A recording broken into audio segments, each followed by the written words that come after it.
喺古代世界要製作一條金絲咧，最主要有3種方法：除葉、扭卷同埋拉拔。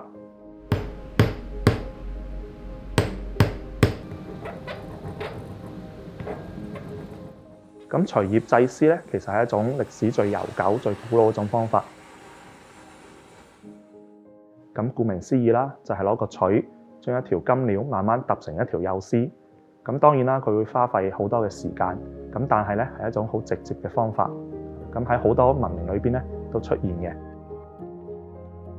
除蝶絲一條原絲嘅話咧，其實係要都幾困難下嘅，因為你始終都係由慢慢咁樣去除蝶一條原絲出嚟，就要經過好細心嘅磨練，即係好似鐵杵磨成針咁樣，慢慢由粗變幼咁樣去除蝶出嚟嘅。古代嘅話，我都覺得佢哋仲困難啲添。可能而家我哋而家比較先進嗰啲機器代替啊，或者嗰啲線眼啊，就可以做得到咯。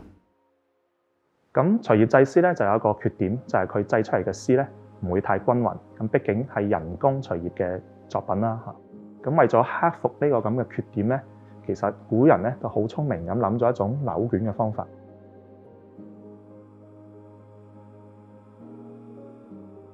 咁扭卷法製絲咧，其實就係將一條長金片啦，或者一條方嘅一條金條啦，咁通過扭卷嘅手法將佢捲成一個螺旋紋嘅一種金條先。咁然後咧，再喺2個平面之間咧，就唔停咁滾磨，咁使佢變得平滑，咁變成一條圓絲啊。咁呢個咧，亦都係古代世界主要嘅一種製絲嘅方法。咁佢製出嚟嘅金絲咧，就可以好均勻噶啦。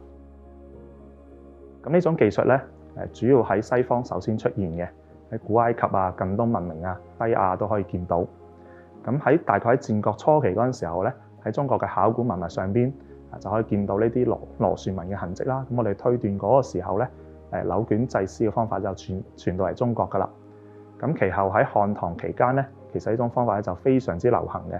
好多文物啊，通過呢個放大檢測或者係呢個掃描電鏡 SEM 嘅檢測咧，都可以見到呢種螺旋紋嘅。咁嗰個時候咧，我哋就可以講呢啲金絲咧，可能採用咗扭卷法嘅方式去製作嘅。